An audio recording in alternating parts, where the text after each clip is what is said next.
எனதன்பு மீனம் ராசிக்கார நேயர்களுக்கு எனது இனிய வணக்கம். நம்ம இன்னைக்கு வீடியோ பதிவுக்கு முழுமையா போறதுக்கு முன்னாடி முருகரை மனதார வணங்கிட்டு வீடியோ பதிவுக்குள்ள போகலாங்க. ஓ முருகா போற்றி, ஓ முருகா போற்றி, ஓ முருகா போற்றி, எனக்காக்கும் முருகனே போற்றி. நல்லதே நடக்கும், நல்லது மட்டும்தான் நடக்கும். நம்மளோட மீனம் ராசிக்காரங்க உணர்ச்சி வசப்படக்கூடியவங்களா இருக்காங்க. கற்பனை திறன் இவங்க கிட்ட அதிகமா இருக்கு. கருணைக்கும் அன்புக்கும் சொந்தக்காரங்களா இவங்க இருக்காங்க. கலை உணர்வு இவங்க கிட்ட அதிகமா இருக்கு. மற்றவங்களை எளிதில் புரிந்து கொள்ளக்கூடிய ஆற்றல் இவங்க கிட்ட அதிகமா இருக்கு. இவங்களை பொறுத்த வரைக்கும் தன்னோட வாழ்க்கையில தான் மட்டும் நல்லா இருந்தா போதும் அப்படின்னு நினைக்கக்கூடிய தன்னலமானவங்க இவங்க கிடையாது. தன்னை சுத்தி இருக்கக்கூடிய எல்லோருமே நல்லா இருக்கணும் அப்படிங்கிற பொதுநல குணத்தோட இவங்க வாழ்ந்துகிட்டு இருக்காங்க. மீனம் ராசிக்காரர்களே, கிரகநிலைகள் எப்படிப்பட்ட பலன்களை தருதோ அது நல்லபடியா இருந்துச்சுன்னா நம்ம ஒன்றும் கவலைப்பட வேண்டிய அவசியம் இல்லை. ஒருவேளை இந்த மன தைரியம் குறையிறது, மன அழுத்தம் அதிகரிக்கிறது, மைண்ட் டிப்ரெஷன், ஒரு குழப்பம், ஒரு தடுமாற்றம், தாமதம், இப்படிப்பட்ட பலன்களை அந்த நேரத்தில் கிரகநிலைகள் உங்களுக்கு தருதுன்னா அதற்கு எதிராகத்தான் நீங்கள் சில முக்கியமான முயற்சிகளை எடுக்கணுங்க. எப்படின்னா இப்போ இந்த நேரத்தில் உங்களுக்கு மன தைரியம் குறையுது அப்படின்னா இந்த நேரத்தில் மன தைரியத்தை அதிகப்படுத்துவதற்கான முயற்சிகளைத்தான் நீங்க எடுக்கணும். அது பற்றிய விஷயங்களைத்தான் தேடணும். அது பத்தின விஷயங்களைத்தான் நீங்க கேட்கணும். அப்பத்தான் ஒரு மனிதன் இந்த சோதனை காலத்திலையும் அவன் ஓரளவுக்கு நல்லது அடைவதற்காக முயற்சிக்கிறான் அப்படிங்கிறது தான் உண்மையான அர்த்தம். அப்ப இந்த இடத்துல இந்த கிரகநிலைகள் இவங்களுக்கு இந்த முழுமையான பலனை கொடுக்கல அப்படின்னாலும் பிரபஞ்சம் இந்த இடத்துல நண்பனா நிற்கும். இங்க கைவிட்டாலும் அங்க கிடைச்சிடுன்னு சொல்ல வரேன். இப்போ மீனராசிக்காரர்களுக்கு சனி பகவானுடைய அமர்வின்படி பார்த்தீங்கன்னா மன தைரியம் குறையும், குழப்பங்கள் அதிகரிக்கும், மனசுல ஒரு பயம் உருவாகும், ஒரு தடுமாற்றம் இருக்கும். அப்போ இந்த இடத்துல நீங்க சனி பகவான் கொடுக்கக்கூடிய பலன்களை அனுபவிக்க இருக்கீங்க. அப்ப வேற யாருங்க எங்கெங்க காப்பாத்துவாங்க அப்படின்னு சொல்லி பார்த்தீங்கன்னா இதை எதிர்த்து, அதாவது இதற்கு எதிராக நீங்க இந்த நேரத்துல நல்ல ஒரு மனநிலை, ஒரு தெளிவான மனநிலை, ஒரு வலுவான மனநிலை, ஒரு தன்னம்பிக்கை அதிகரிக்கக்கூடிய விஷயங்களை பார்க்கறது, கேட்கறது, தன்னம்பிக்கையோட பேசக்கூடிய நபரோட பழகிறது அப்படின்னு சொல்லி இந்த நேரத்துல நீங்க இப்படிப்பட்ட மாற்றத்தை நோக்கி பயணிக்கிறீங்க அப்படின்னா அந்த இடத்துல கிரகநிலைகள் உங்களுக்கு இதற்கான பலன்களை கொடுக்குதோ இல்லையோ பிரபஞ்சம் உங்களுக்கு நிச்சயமா கொடுக்கும். அதற்கான மாற்றத்தை கொண்டு சேர்க்கும். அந்த மனதில் சில நல்ல எண்ணங்களும் நல்ல ஒரு வலுவான சிந்தனைகளும் உருவாகும். அப்படிப்பட்ட ஒரு சூழ்நிலையில தான் இப்ப நீங்க இருக்கீங்க. நீங்க நல்லதை யோசிக்கணும். அந்த காலகட்டத்தை எப்படி உங்களுக்கு சாதகமா மாத்திக்கலாம், என்ன நம்ம யோசிக்கணும், என்ன நம்ம பண்ணணும் அப்படிங்கிறத நீங்க தெளிவா புரிஞ்சுக்கணும். அது மட்டும் இல்லாம இந்த மீன ராசிக்காரங்களை பொறுத்த அளவுக்கு 5ஆம் இடத்துக்கு குரு பகவான் வந்தாலும் மனசுல ஒருவித பயம் இருந்துகிட்டே இருக்கு. இதனால நீங்க ஆரம்பத்திலேயே கொஞ்சம் எச்சரிக்கையா இருந்துக்கோங்க. எதை கண்டும் பயப்படக்கூடாது, தைரியமா இருங்க. மீனம் ராசிக்காரர்களே, உங்க வாழ்க்கையில ஒரு நல்ல விஷயம் நடந்தாலும் அந்த விஷயம் உண்மையா பொய்யா அப்படிங்கிற பயம் உங்க மனசுல இருந்துட்டு இருக்கு. அந்த பயம் வாழ்க்கைய பத்தியும் இருக்கலாம், ஒரு குறிப்பிட்ட நபரை பத்தியும் இருக்கலாம், அல்லது உங்க தொழிலை பத்தி, வருமானத்தை பத்தி, கடன் பிரச்சனைய பத்தி ஏதோ ஒரு விஷயம் உங்க மனசுக்குள்ள அது ஒரு பயமா மாறிட்டு இருக்கு அப்படிங்கிறது உங்க வாழ்க்கையில தெளிவா தெரியுது. ஆகவே உங்க மீதான மன தைரியத்தை அதிகரித்து கொள்ளக்கூடிய ஒரு நேரமாத்தான் இந்த மீன ராசிக்காரங்க இந்த காலகட்டத்துல நடந்துக்கணும். அப்படி நடந்துக்கிட்டா மட்டும்தான் நீங்க வாழ்க்கையில கூடிய விரைவில் ஜெயிக்க முடியும். மீனம் ராசிக்காரர்களே, தமிழ் புத்தாண்டுக்கு பிறகு நீங்க வாழ்க்கையில முழுமையான மாற்றத்தை காணணும் அப்படின்னா நீங்க சில விஷயங்களை செய்யணுங்க. மன தைரியத்தை அதிகரித்து கொள்ள நீங்க யோகா தியானம் இந்த காலகட்டத்தில் தினந்தோறும் செய்து உடலையும் மனசையும் ஆரோக்கியமாக வச்சுக்கணும். இந்த பதிவை பார்த்துட்டு இருக்கிற மீனராசிக்காரங்க இனி எதற்கு, அதாவது இதுக்கு மேல யோசிக்காதீங்க. தயவு செஞ்சு என்ன பண்ணலாமா வேண்டாமான்னு உடனே நீங்க பண்ணக்கூடிய ஒரே ஒரு விஷயம் மெடிடேஷன், மனதை ஒருநிலைப்படுத்துறது. இந்த நேரத்துல இது எவ்வளவு முக்கியங்கிறது உங்களுக்கு தெளிவா புரியும். ஏன்னா நீங்களும் குழப்பத்துல இருக்கிறீங்க, குழப்பத்துல இருக்கிறவங்களையும் குழப்பத்துக்கு உள்ளாக்கிட்டு இருக்கீங்க. நீங்களும் பயத்துல இருக்கீங்க, பயத்துல இருக்கிறவங்களுக்கும் பயத்தை காட்டிக்கிட்டு இருக்கீங்க. நீங்களும் கோபத்துல இருக்கிறீங்க, கோபத்துல இருக்கிறவங்களுக்கும் கோபத்தை உருவாக்கிட்டு இருக்கீங்க. இப்ப இது எல்லாமே மீனராசிக்காரர்களுக்கு நடந்துட்டு இருக்கு. மருத்துவ ரீதியா அடிக்கடி இந்த ஆஸ்பத்திரி போகக்கூடிய செலவுகள் என்னவே தெரியல. ஆஸ்பத்திரி போயிட்டு இருக்கிறது, ஏதாவது ஒன்று போனா ஒன்னொன்னா பின்னாடி வந்துகிட்டே இருக்கு அப்படிங்கிற கவலைகள் நிறைய உங்க மனசுல இருக்கு. உங்களுடைய அனைத்து கவலைகளுக்கும் தீர்வு கிடைக்க போகுது. இந்த உலகத்துல யாருங்க கோடீஸ்வரன்? கோடி கோடியா பணம் வச்சிருக்கிறவங்களா, பிடிச்ச உணவுகளை சாப்பிட்றவங்களா, பிடிச்ச உறவுகள் கிட்ட பேசுறவங்களா? இதுல யாருமே கோடீஸ்வரன் கிடையாதுங்க. யார் ஒருத்தவங்க நோய் நொடி இல்லாம மனக்கவலை இல்லாம நிம்மதியா தூங்குறாங்களோ அவங்க தாங்க இந்த உலகத்திலேயே சிறந்த கோடீஸ்வரன். அப்பேற்பட்ட கோடீஸ்வரன் ஆகக்கூடிய யோகம் உங்களுக்கு இந்த மாதம் அமைஞ்சிருக்குதுங்க. உங்க வாழ்க்கையில இனி வரக்கூடிய காலங்கள்ல கவலை கண்ணீர் அப்படிங்கிற பேச்சுக்கெல்லாம் துளி கூட இடம் கிடையாதுங்க. இது நாள் வரைக்கும் உங்களுடைய மனசில் இருந்த மனக்கவலைகள் எல்லாம் இனி வரக்கூடிய காலங்கள்ல காணாம போகுதுங்க. நீங்க சந்தோஷமான ஆரோக்கியமான வாழ்க்கைய இனி வரக்கூடிய காலங்கள்ல வாழ போறீங்க. உங்க வாழ்க்கையில சந்தோஷம் நிலைச்சிருக்க போகுதுங்க. குலதெய்வம் எங்கேயோ இருக்குது, என்னமோ இருக்குது அப்படிலாம் நீங்க நினைக்க வேண்டாங்க. நீங்க எங்கிருந்தாலும் ஒரு தீபம் ஏற்றி வச்சு அந்த தீப ஒளியில தெய்வங்கள் இருக்கிறாங்க அப்படின்னு நினைச்சு வழிபாடு செய்யுங்க. குலதெய்வமே தெரியாவிட்டாலும் வீட்டுல தீபம் ஏற்றி வச்சு ஏதாவது ஒரு நல்ல நாள்ல குலதெய்வத்தை நினைச்சு வழிபாடு செய்யுங்க. குலதெய்வ வழிபாடு குலம் காக்குங்க, குலம் தலைக்கும். முதல்ல குலதெய்வம், அப்புறம் இஷ்டப்பட்ட தெய்வம், அப்புறம் உங்களுக்கு விருப்பப்பட்ட தெய்வங்க. எந்த கோயிலுக்கு போனாலும் என்ன பண்ணாலும் ஏற்றமில்லை அப்படின்னு நீங்க சொல்லுவீங்க. தினமும் எந்திரிச்ச உடனே சூரிய பகவான நமஸ்காரம் பண்ணுங்க. அவங்களுடைய அனுகிரகம் இருந்தா போதும். மற்ற கிரகங்கள் எல்லாம் சாதகமா இல்லைனா கூட பரவாயில்ல, அந்த சூரியனுடைய பிரகாசம் உங்க வாழ்க்கையவே பிரகாசமா மாத்திருங்க. அந்த வெளிச்சம் உங்களை வந்து சேருங்க. உங்க வாழ்க்கையில் இருக்கக்கூடிய கண்ணீரெல்லாம் கரைஞ்சு போயிருங்க.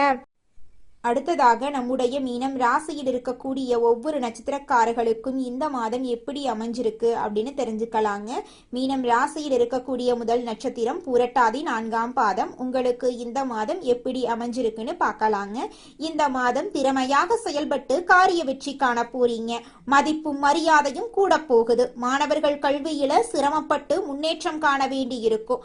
மன தைரியம் கூடும். கன்னி பெண்களுக்கு திருமண பேச்சுவார்த்தை கைகூடும். அரசால அனுகூலம் உண்டு. எதிர்த்தவர்கள் அடங்குவாங்க. தந்தையுடன் விவாதம் வரும், கவனம் தேவை. தகப்பனார் வழியில இருந்து வந்த பிரச்சனைகள் அகலப்போகுது. குடும்பத்துல சுபகாரியங்கள் அடுக்கடுக்கா நடக்க போகுது. உங்களோட ஆசைகள் கனவுகள் எல்லாமே நிறைவேற போகுது. உங்க வாழ்க்கையில இனி வரக்கூடிய காலங்கள்ல பிரச்சனை அப்படிங்கிற பேச்சுக்கெல்லாம் துளி கூட இடம் கிடையாது. அடுத்ததாக மீனம் ராசியில் இருக்கக்கூடிய நட்சத்திரம் உத்திரட்டாதி. உங்களுக்கு இந்த மாதம் எப்படி இருக்குன்னு பார்க்கலாங்க. இந்த மாதம் மனதைரியம் கூடும். எதிர்ப்புகள் விலகும். எந்த சூழ்நிலையும் அனுசரித்து செல்வீங்க. வீண் குழப்பம் காரியத்தடை ஏற்பட்டு நீங்கும். வாகனங்களில் செல்லும் போது கூடுதல் கவனம் தேவை. பயணங்கள் செல்ல வேண்டியிருக்கும். கவன தடுமாற்றம் உண்டாகலாம். பணவரத்து தாமதப்படும். சொத்துக்கள் சம்பந்தமாக பிரச்சனைகள் எதுவும் இருந்தால் உங்களுக்கு சாதகமா மாறும். உங்களோட ஆசைகள் கனவுகள் எல்லாமே நிறைவேறும். உங்களுடைய உடல்நிலை ஆரோக்கியமா இருக்க போகுது. உங்களுடைய கனவுகள் நிறைவேற போகுது. உங்களை மதிக்காக இருந்த உறவுகள் எல்லோருமே இனி வரக்கூடிய காலங்களில் உங்களை மதித்து நடந்துக்க போறாங்க. உங்களுடைய வாழ்க்கையில் நல்லதுதாங்க நடக்கும். கெட்டதென்ற பேச்சுக்கு துளி கூட இடம் கிடையாதுங்க. அடுத்ததாக நம்முடைய மீனம் ராசியில் இருக்கக்கூடிய நட்சத்திரம் ரேவதி. உங்களுக்கு இந்த மாதம் எப்படி அமைஞ்சிருக்குன்னு தெரிஞ்சுக்கலாம். இந்த மாதம் தொழில் வியாபாரத்துல சீரான நிலை காணப்படும். எதிர்பார்த்தபடி ஆர்டர்கள் கிடைப்பது தாமதமாகலாம். அரசாங்கம் தொடர்பான காரியங்களில் மெத்தன போக்கு காணப்படும். உத்தியோகத்தில் இருக்கிறவங்களுக்கு விருப்பமற்ற இடமாற்றம் உண்டாகலாம். இரவு நேர பயணங்களே தவிர்ப்பது நல்லது. சொந்த பந்தங்களின் வீட்டு விசேஷங்களை முன்னின்று நடத்த போறீங்க. சித்தர்களை வணங்க எல்லா பிரச்சனைகளுக்கும் தீர்வு கிடைக்கும். வாழ்க்கையில் முன்னேற்றம் உண்டாகும். நீங்கள் நினைத்தபடி உங்கள் வாழ்க்கையில் நல்லதுதாங்க நடக்கும். கெட்டதென்ற பேச்சுக்கு துளி கூட இடம் கிடையாதுங்க. நீங்க நினைச்ச மாதிரி நிலம் வாங்க போறீங்க, வீடு கட்ட போறீங்க. நீங்க நினைச்ச மாதிரி வாழ்க்கையில வெற்றி அடைய போறீங்க. உங்க வாழ்க்கையில இந்த மாதம் நல்லதுதான் நடக்கும். கெட்டதென்ற பேச்சுக்கெல்லாம் இடமே கிடையாதுங்க. இது நாள் வரைக்கும் உங்களை பெத்த அம்மா அப்பா கூட உங்க உணர்வுகளை புரிஞ்சு நடந்திருக்க மாட்டாங்க. ஆனா இனி வரக்கூடிய காலங்கள்ல உங்களோட அப்பா அம்மா உங்களை மாதிரி ஒரு பையனை பெத்ததுக்கு என்ன புண்ணியம் பண்ணனே தெரியல அப்படின்னு சொல்லுவாங்க. அந்த அளவுக்கு உங்க வாழ்க்கையில பல விதமான நன்மைகள் நடக்க போகுதுங்க. ஏங்கம்மா நீங்க வேற நல்லது நடக்குன்னு சொல்லி காமெடி பண்றீங்க. எங்க வாழ்க்கையில எங்கம்மா நல்லது நடக்குது? நாங்க வாழ்றதே பெரிய விஷயமா இருக்குது. நீங்க வேற ஏங்கம்மா அப்படின்னு நீங்க நினைக்கிறது எனக்கு புரியுதுங்க. வாழ்க்கையினா இன்ப துன்பங்கள் கலந்துதாங்க இருக்கும். என்ன உங்க வாழ்க்கையில இது நாள் வரைக்கும் துன்பம் மட்டும்தான் இருந்துச்சு. ஆனா இனி வரக்கூடிய காலங்கள்ல இன்பம் மட்டும்தான் இருக்க போகுது. உங்களோட வாழ்க்கையே அருமையான வாழ்க்கையாக மாறப்போகுது. இனி வரும் காலங்கள்ல உங்க வாழ்க்கையில இன்பம் அதிக அளவுல நடக்க போகுதுங்க. மீனம் ராசிக்காரர்களே, ராகு பகவான் இந்த காலகட்டத்துல உங்களுக்கு பிரம்மாண்டத்தையும், சுக்கிர பகவான் பணத்தையும், திடீர் ராஜயோகத்தையும் கொடுப்பாங்க. ராகு மற்றும் சுக்கிரன் கிரகங்களின் பெயர்ச்சி மீனம் ராசியினரின் வாழ்க்கையில பெரிய மாற்றத்தை ஏற்படுத்தும். இந்த கிரகங்கள் நல்ல நிலையில இருந்தா வாழ்க்கையின் தரம் உயரும். சுக்கிர திசை சுக்கிர புத்தி வந்தா யோகம் உடனடியா உங்களுக்கு கிடைச்சே தீருங்க. அது துளி கூட மாற்றம் கிடையாது. ராகுவை கண்டு பயப்பட வேண்டாம். ஏன்னா பெரிய அளவுல சாதிக்க ராகு பகவான் உங்களுக்கு தேவைங்க. மீனம் ராசி காலபுருஷனுடைய 12வது ராசி. இந்த ராசிக்காரங்க அறிவாற்றல் மிக்கவங்க. யாரிடம் எப்படி பேச வேண்டும் என்று தெரிந்து காரியங்களை சாதிப்பாங்க. வெளிநாடு மற்றும் வெளியூர்ல தொழில் செய்பவர்கள் மீனம் ராசியில இருப்பாங்க. இவங்க அனைவரையும் அனுசரித்து போகும் குணம், ஒழுக்கம், திறமை உள்ளவங்க. ஏழரை சனியை கண்டு மீனம் ராசியினர் பயப்பட வேண்டாம். எல்லாமே நல்லதா நடக்குங்க. மீனம் ராசியினருக்கு கடன், பகை, பொருளாதார பிரச்சனைகள் இருக்கலாம். வேலை மற்றும் தொழில்ல தடைகள் வரலாம். குடும்பத்துல மனம் வருத்தம், சொத்து பிரச்சனைகள், வண்டி வாகனத்துல செலவுகள் ஏற்படலாம். ஆனா ராகு, சுக்கிரன், புதன், சூரியன் போன்ற கிரகங்கள் நல்ல இடத்துல இருந்தா, கெட்ட கிரகங்கள் கெட்ட நட்சத்திரத்துல போனா ராஜயோகம் உண்டாகும். 12ஆம் இடத்துல சுக்கிரன் இருக்கிறதுனால மகாலட்சுமி யோகம் உங்களுக்கு ஏற்பட போகுது. உங்க வாழ்க்கையில நல்லதுதாங்க நடக்கும். கெட்டதுங்கிற பேச்சுக்கு துள்ளி கூட இடம் கிடையாதுங்க. மீனம் ராசியினருக்கு வெளிநாடு செல்லும் யோகம், இடம் மற்றும் பூமி வாங்கும் யோகம் உண்டுங்க. வண்டி, வாகனம், வீடு வாங்கலாம். வெளிநாட்டுல வேலை செய்யறவங்களுக்கு பதவி உயர்வு கிடைக்கும். பிப்ரவரி மாதம் முடிகிறதுக்குள்ள வேலை மற்றும் தொழில நல்ல மாற்றங்கள் ஏற்படும். வங்கியில கடன் கிடைக்கும். கணவன் மனைவிக்குள் இருந்த மன வருத்தம் நீங்கும். திருமணத்துல இருந்த தடைகள் நீங்கும். லாட்சி யோகம் உண்டு. கமிஷன், வியாபாரம், நெருப்பு சம்பந்தப்பட்ட வேலைகள், எலக்ட்ரிக்கல், மெக்கானிக்கல் துறைகள் சிறப்பாக இருக்குங்க. உங்களுடைய ஆசைகள், கனவுகள் எல்லாமே சூப்பரா நிறைவேறப் போகுது. உங்களுடைய வாழ்க்கையே சொர்க்க வாழ்க்கையாக மாறப் போகுது.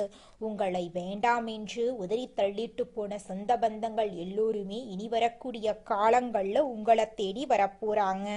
நீங்க வாழ்க்கையில முன்னேறாம இருக்கிறதுக்கு உங்களோட சூழ்நிலைகளும் உங்களை சுத்தி இருக்கிறவங்களும் மட்டும் காரணம் கிடையாதுங்க. நீங்களும் உங்க வாழ்க்கையில முன்னேறாம இருக்கிறதுக்கு முக்கிய காரணமா இருக்கீங்க. ஏன் அப்படின்னு பாத்தீங்கன்னா, இந்த விஷயத்த செஞ்சா, இந்த சொல்ல இவங்க கிட்ட சொன்னா இவங்க ஏதாவது பேசுவாங்களோ, அவங்க ஏதாவது பேசுவாங்களோ, இவங்க ஏதாவது நினைப்பாங்களோ, அவங்க ஏதாவது நினைப்பாங்களோ அப்படின்னு ஒரு விஷயத்த பேசுறதுக்கும் ஒரு செயலை செய்யறதுக்கும் அடுத்தவங்க தப்பா நினைச்சிருவாங்களோ அப்படின்னு யோசிச்சு நீங்க வாழ்க்கையில முன்னேற்றம் அடைவதற்கான எந்த ஒரு விஷயங்களையும் செய்யறதே கிடையாதுங்க. முயற்சி பண்ணாதாங்க வாழ்க்கையில வெற்றி அடைய முடியும். அடுத்தவங்க நம்மளை பத்தி என்ன பேசினா நமக்கு என்னங்க கவலை? நாம எப்படி இருக்கோம் அப்படிங்கிறது நமக்கு முக்கியம். அடுத்தவங்களை பத்தி கவலைப்படாம நீங்க வாழ்க்கையில முன்னேறதுக்கான முயற்சியை மட்டும் பண்ணுங்க. நிச்சயமா உங்களால வாழ்க்கையில முன்னேற முடியுங்க. ராசி மண்டலத்துல நம்முடைய மீனம் ராசி 12வது ராசியா இருக்குதுங்க. மீனம் ராசிக்கு அதிபதி குரு பகவானுங்க. பூரட்டாதி 4ஆம் பாதம், உத்திரட்டாதி, ரேவதி ஆகிய நட்சத்திரங்களில் பிறந்தவங்க மீனம் ராசியை சேர்ந்தவங்களா கருதப்படுறாங்க.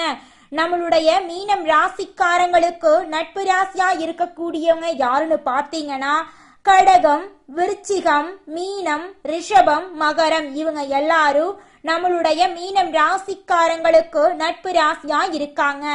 மீனம் ராசியில பிறந்தவங்க இயல்பாகவே இரக்க குணம் கொண்டவங்களா இருக்காங்க. இவங்களுடைய அழகான பேச்சால எதிரிகளை நண்பனாக்கக்கூடிய அளவுக்கு இவங்களுடைய பேச்சுக்கு திறமை இருக்குதுங்க. உண்மைக்கு புறம்பா எந்த காலத்திலையும் எந்த ஒரு செயலையும் இவங்க செய்ய மாட்டாங்க.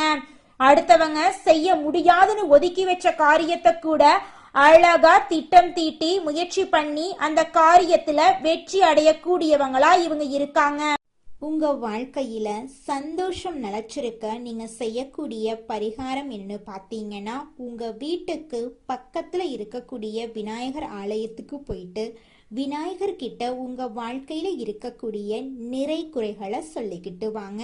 கூடிய விரைவில் உங்க வாழ்க்கையில இருக்கக்கூடிய அனைத்து பிரச்சனைகளும் காணல் நீரா கரைஞ்சு போயிருங்க.